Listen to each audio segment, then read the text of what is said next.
sekarang neruskan ayatnya sampai ayat ini dulu 40 51 ya 51. Kita lanjutkan surat Ali Imran ayat 51. A'udzubillahi minasyaitonir rajim. Bismillahirrahmanirrahim. Ayat 51. Innallaha, sesungguhnya Allah. Ini masih melanjutkan pernyataannya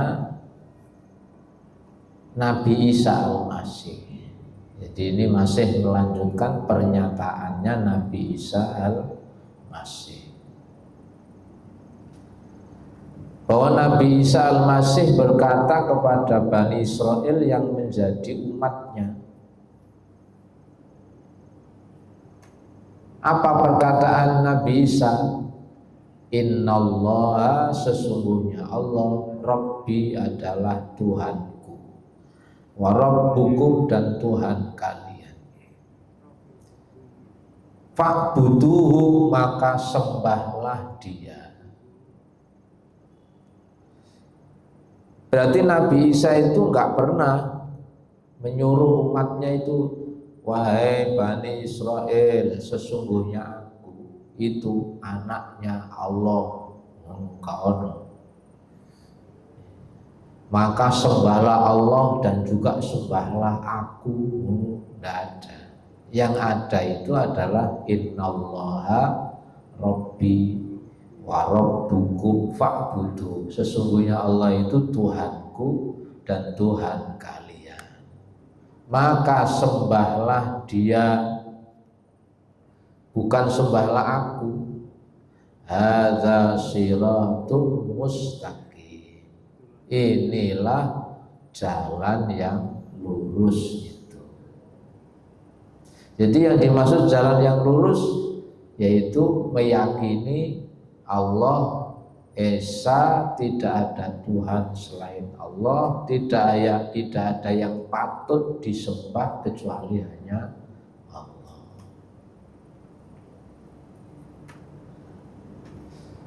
Berarti yang mengajarkan bahwa Nabi Isa Tuhan itu bukan Nabi Isa. Berarti pengikutnya Nabi Isa yang sudah nggak ketemu langsung dengan Nabi Isa, baru terus muncul ajaran. Karena mulainya terjadi ajaran Trinitas, lalu Nabi Isa dianggap sebagai salah satu dari 3 Tuhan itu adalah setelah tahun 324 Masehi. Berarti Nabi Isa wis gak ono suwe. Karena Nabi Isa diangkat ke langit oleh Allah itu usianya masih, kemungkinan masih sekitar 30-an, belum sampai 40-an.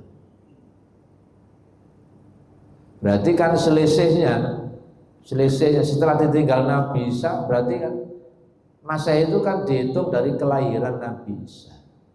Berarti 324 Masehi dikurangi 30-an, berarti ya selisih 297-an. Baru ada penyimpangan. Sebelumnya nggak ada yang menyembah Nabi Isa itu kau.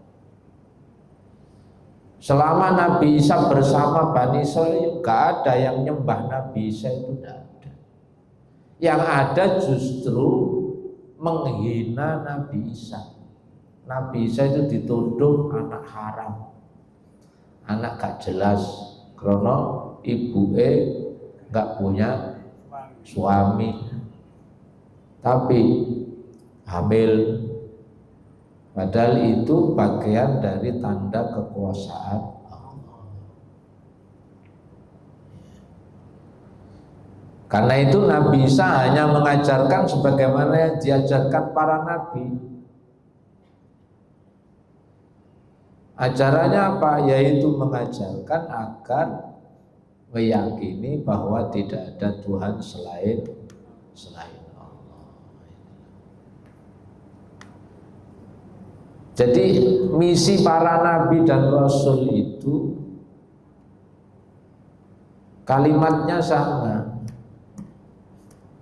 yaitu mengajarkan agar menyembah Allah Subhanahu. Nanti di ayat 64, qul ya ahlal kitabi ta'alau ila kalimatin sawa'in bainana wa bainakum alla na'budu illallah wa la nusyrika bihi syai'an.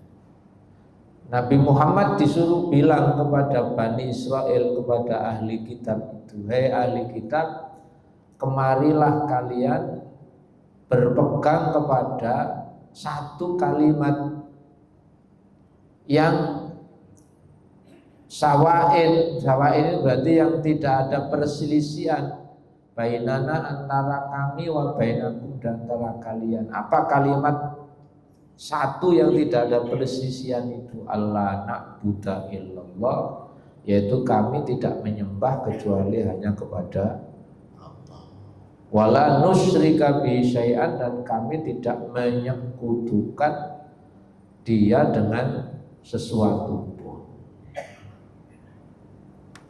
Berarti sama. Para nabi itu misinya ya seperti itu, mesti mengajak untuk ubudullah, sembahlah Allah. Karena manusia ini tidak diciptakan oleh Allah kecuali untuk beribadah, menyembah kepada Allah semata, bukan yang lain. Dan inilah yang disebut jalan yang lurus. Falamma ahassa, maka tatkala merasa, mulai ada tanda-tanda Nabi Isa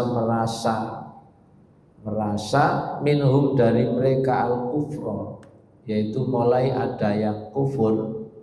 Qala, maka Nabi Isa pun berkata, man ansari ilallah, siapakah yang menjadi penolong-penolongku untuk menegakkan agama Allah. Qala al-hawariyuna, berkatalah kaum Hawari, yaitu pengikut setianya Nabi Isa al-Masih, nahnu kami ansarullahi, adalah penolong-penolong Allah. Amanna billahi, bahwa kami beriman kepada Allah. Wasyhad, dan saksikanlah, bi anna muslimun, bahwa kami adalah orang-orang yang tunduk patuh.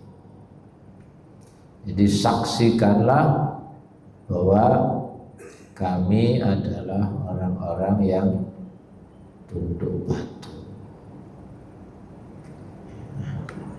Berarti ajaran Nabi Isa, ajaran Nabi Muhammad itu sama.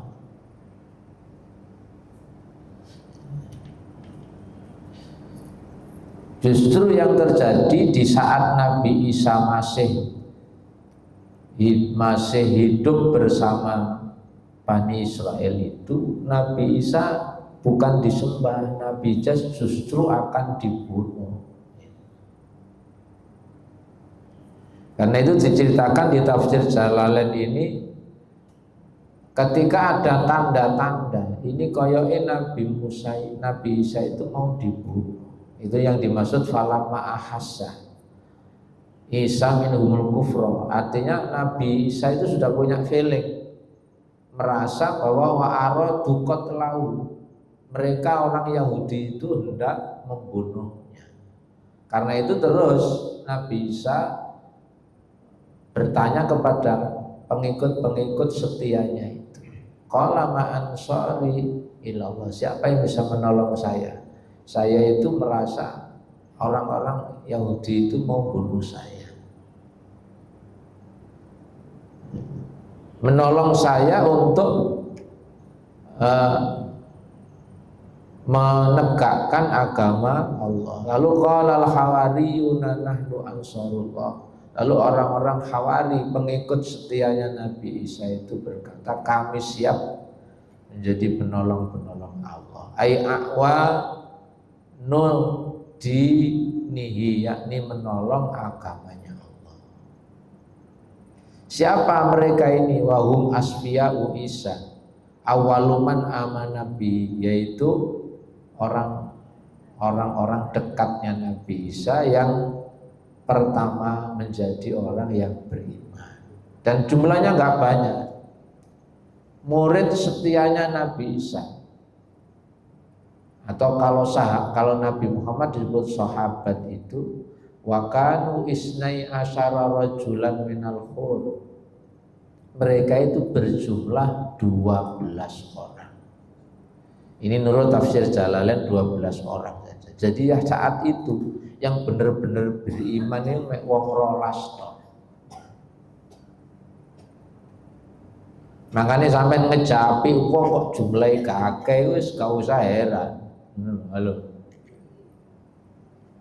Sampai ngejak kegiatan yang baik kok sing gelem kok gak pate akeh wis. Sanjane gawane ngono kepiye. Jadi Nabi Isa itu wakanu isnai asyara rajulan, ada 12 orang minal khur wa huwal bayat al khalis wa qila kanu qasarina yahuruna siyab. Dan mereka itu disebut Hawari itu karena kulitnya putih-putih dan pakaiannya juga putih. Lalu mereka dengan tegas, amanna billahi wasyhad, kami beriman kepada Allah dan saksikanlah wahai Nabi Isa bi anna muslimun, wa kamilah orang-orang yang tunduk patuh itu.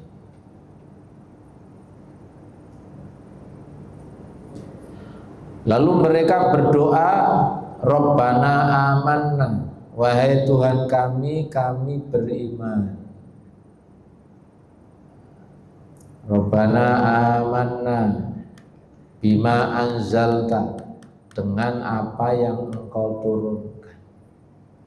Wattaba'na rasulah, dan kami siap mengikuti Rasul, yaitu Nabi Isa utusan.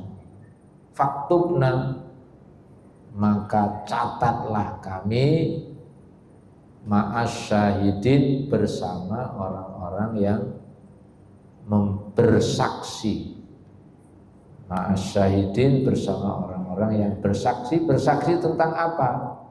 Ma'asyahidina laka bil wahdaniyati walir rasulika bisidki, yaitu bersaksi atas keesaanmu dan kebenaran, membenarkan ajaran Rasulmu, yaitu Nabi Isa.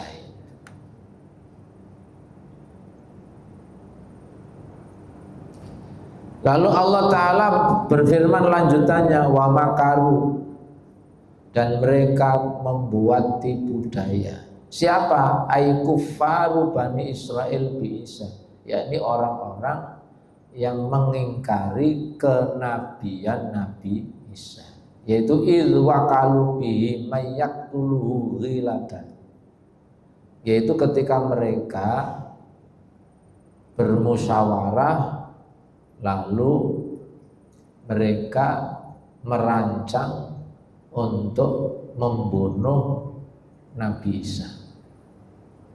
Jadi yang disebut wa makaru, mereka berbuat makar, itu berarti sudah mulai siap akan membunuh Nabi Isa. Wa makarallah, dan ganti Allah membuat makar, membuat tipu daya. Bentuknya apa? Bi an alqa syabaha Isa ala man qasada qatlahu, yaitu Allah menyerupakan orang dengan rupa Nabi Isa ketika mereka merencanakan untuk membunuh Nabi Isa itu. Faqataluhu, lalu orang yang diserupakan Nabi Isa itu yang mereka bunuh. Sedangkan Nabi Isa-nya kemana? Wa rafa'a Isa ilas sama, dan Allah mengangkat Nabi Isa ke langit dalam kondisi hidup, jasad dan rohnya kayak Nabi Isra Mi'raj itu. Wallahu khairul makirin, dan Allah itu sebaik-baik pembuat tipu daya alias gak kena dibujuni. Jadi mereka yang merancang akan membunuh Nabi Isa itu gagal, karena yang dibunuh itu orang yang diserupakan dengan Nabi Isa. Jadi bukan Nabi Isa. Nabi Isa yang diselamatkan sama Allah. Jadi ada orang jenenge itu Yudas. Halo. Jadi namanya Yudas. Di sebagian riwayat namanya Yudas. Dia inilah yang wajahnya itu diserupakan oleh Allah seperti wajahnya Nabi Isa. Jadi ketika Yudas keluar dari rumahnya itu, kan orang-orang sudah beberapa hari sebelumnya itu kan sudah musyawarah, mereka berkeputusan wis pokoknya Nabi Isa kudu dibunuh. Dan Nabi Isa sendiri merasa itu, jadi ada feeling itu, karena itu terus mengumpulkan muridnya yang berjumlah 12 tadi itu, siapa yang bisa menolong saya. Nah, sebagian riwayat 12 orang itu ada yang kemudian Nabi Isa kan bertanya siapa yang menolong saya. Di antara 12 itu ada yang bernama Yudas, itu ngaco saya yang siap mati syahid, siap menolong itu. Maksudnya siap itu berarti dia siap menggantikan posisinya Nabi Isa. Ada sebagian riwayat alur ceritanya seperti itu. Karena dia siap, maka dia keluar dan tiba-tiba wajahnya itu berubah seperti wajahnya Nabi Isa. Maka orang-orang yang sedang mencari Nabi Isa itu langsung, loh ikilah Isa, langsung diberitahukan ke teman-teman yang lain, ini saya di sini, langsung dikerutuk begitu, lalu diikat, disalib, lalu akhirnya mati di tiang salib itu. Lah Nabi Isa-nya kemana? Idzu qala Allahu, ingatlah ketika Allah berfirman, ya Isa, wahai Isa, inni mutawaffika, sesungguhnya aku yaitu menolong kamu dengan sempurna, warafi'uka, dan mengangkatmu ilayya kepadaku. Mengangkat dari mana? Minat dunia min ghairi mautin, yaitu diangkat dari dunia itu tapi gak mati. Wa mutahhiruka, dan mensucikan kamu, maksudnya mensucikan itu menjauhkan kamu, menyelamatkan kamu minal ladzina kafaru, dari niat jahatnya orang-orang kafir. Wa ja'ilul ladzina tabauka, dan menjadikan orang-orang yang mengikuti kamu, yaitu yang membenarkan kenabianmu, baik dari kalangan muslimin umatnya Nabi Muhammad seperti kita, wan nasara, dan orang-orang Nasrani yang menjadi pengikutnya Nabi Isa itu, fauqal ladzina kafaru, derajatnya di atas orang-orang yang kafir, ila yaumil kiamati, sampai nanti hari kiamat. Summa ilayya marji'ukum, kemudian kepadakulah tempat kembali kalian, fa'ahkumu bainakum, lalu aku akan memberi keputusan dengan adil di antara kalian fima kuntum fihi tahtalifu, yaitu terhadap apa yang kalian perselisihkan. Rincinya itu disebutkan oleh Allah di surat An-Nisa. Jadi di surat An-Nisa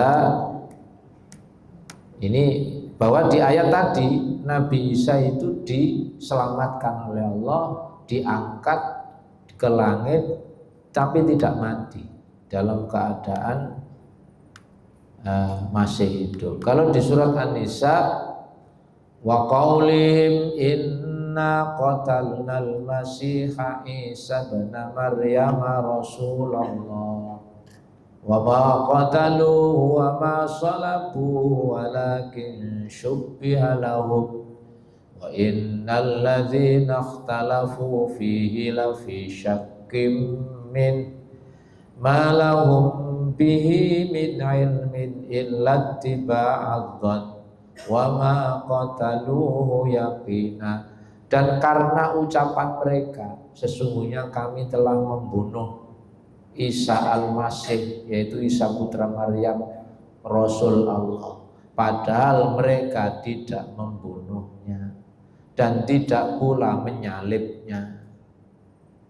Jadi Nabi Isa tidak dibunuh dan tidak disalib, tetapi yang mereka bunuh adalah orang yang diserupakan dengan Isa bagi mereka.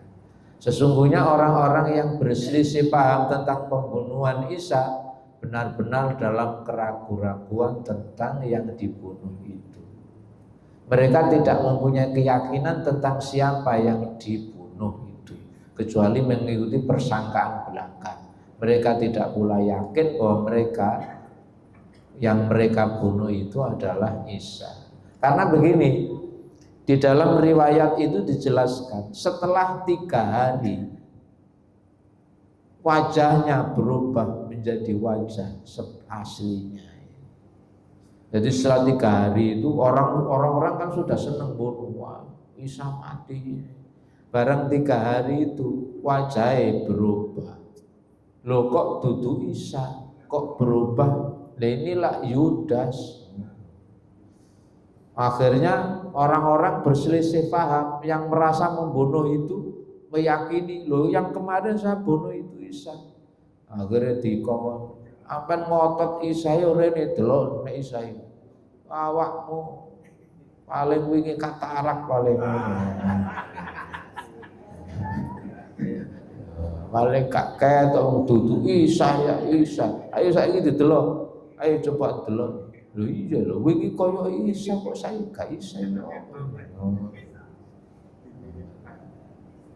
Jadi memang ada orang yang diserupakan. Terus Nabi Isa-nya kemana? Barrafa'ahullahu ilaih wa kanallahu azizan hakim. Tetapi yang sebenarnya Allah telah mengangkat Isa kepadanya, dan adalah Allah Maha Perkasa lagi Maha Bijaksana. Jadi ini dikuatkan di surat An-Nisa ayat 157 dan 158. Jadi Nabi Isa itu diangkat dalam keadaan hidup, dan sampai hari ini masih hidup.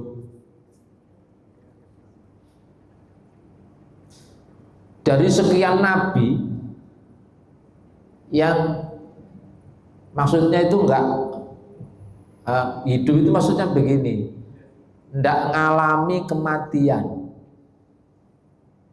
Jadi enggak ngalami, artinya sampai hari ini masih hidup, enggak ngalami kematian. Kalau para nabi itu kan oleh Allah disebut masih hidup, tapi masih melewati kematian. Seperti Nabi Muhammad melewati wafat dulu, Nabi Musa ya wafat dulu, Nabi Ibrahim ya wafat dulu, Nabi Adam juga sama. Tapi ada beberapa nabi yang enggak melewati kematian. Dalam beberapa riwayat, salah satunya Nabi Idris. Nabi Idris sampai hari ini masih hidup. Terus Nabi Khidir, sebagian riwayat juga sampai hari ini masih hidup.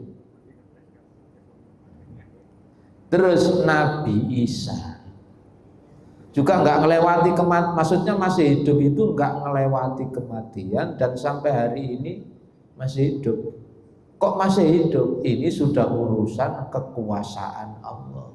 Ini bicara mukjizat, ini bicara maha kuasanya Allah. Ada orang tertentu itu yang sampai hari ini masih Allah diberi hidup. Makanya kalau wah gak masuk akal ini jaremu. Kayak Ashabul Kahfi tidur 309 tahun itu. Kira-kira masuk akal apa enggak? Ini ada beberapa hal yang memang nalar kita itu enggak gaduh. Isra Mi'rajnya Nabi itu akal gak gaduh. Bukan gak masuk akal, akalnya sih gak gaduh. Gak nyampe. Karena akal kita terbatas. Jadi ada beberapa yang masih diberi hidup oleh, termasuk Nabi Isa. Jadi sampean gak usah melok mikir, kok bisa masih hidup padahal iku wis urusane kono. Iki urusan pusat guys, sampean iki gak usah melu-melu. Kayak buktinya Ashabul Kahfi 309 tahun masih utuh dan tidak sehat walafiat. Tidak makan, tidak minum, tidak diinfus, tidak apa, ternyata masih terbukti tangi ya sehat. Itu sudah itu urusannya Allah. Jadi termasuk Nabi Isa. Lah nanti Nabi Isa itu turun ketika dunia ini mau kiamat. Jadi ketika dunia ini kata kiamat nanti turun. Ada 10 tanda besar kiamat, salah satunya turunnya Nabi Isa. Dan Nabi Isa itu nanti yang membunuh Dajjal. Jadi Nabi Isa nek wis turun berarti dunia nekate kokot. Kalau sekarang Nabi Isa belum muncul berarti sik suwe. Halo. Berarti sampai si aman, Bu. Cuma maksudnya aman kiamat, boleh mati karo ya. Kita ini nggak tahu. Ya muka-muka sih bisa ketemu Ramadan lagi. Amin. Ya, mudah-mudahan Allah berkahi kita di bulan Sya'ban ini dan masih diperkenankan bertemu lagi Ramadan. Bahkan bertemu mana berkali-kali. Halo. Tetap sehat wal ya. Wis sampai engkau bengi amen jaluk sehat. Mumpung ono ini ada perhatian khusus dari Allah. Sing rumangsa rezekine sret sampean jaluk, sing rumangsa utange gorong lunas-lunas sampean jaluk. Yes. Waktu ini kapan? Mulai maghrib sampai subuh. Nek gak sempat maghrib sampean mari isya, nek gak sempat nanti tengah malam gitu. Jadi waktunya itu mulai maghrib sampai subuh. Jadi misalnya mari maghrib gak kober karena ternyata ada acara apa ya sampai mari isya. Mari isya gak kober ya dukure jam 12 bengi pokoknya sampai sak durunge subuh. Kenapa ada beberapa masjid kok mari maghrib Bapak bareng-bareng maca Yasin dan sebagainya. Iku nek dijak jam 3 wong e gak ono sing teko ngono lho. Kenapa kok wong milih mari-mari iku nanti jam 2:30 jam 2 wong e gak ono sing teko. Akhirnya digawe mari-mari timbangan ning 14 ngono lho. Halo. Berarti jangan beranggapan bahwa hanya habis maghrib. Durasinya itu mulai ghurubus syamsi sampai yattali'ul fajru, sampai muncul fajar berarti sampai subuh. Nah kalau melewati pertengahan malam tambah luar biasa, karena lewat tengah malam itu juga Allah memberi perhatian khusus, berarti double-double. Dan itu dulu mudah-mudahan diberkahi oleh Allah Subhanahu wa taala. Lamongan babat Bojonegoro. Menawi ana omongan sing lepat nyuwun gunge pangapura. Al-Fatihah. A'udzubillahi minasyaitonir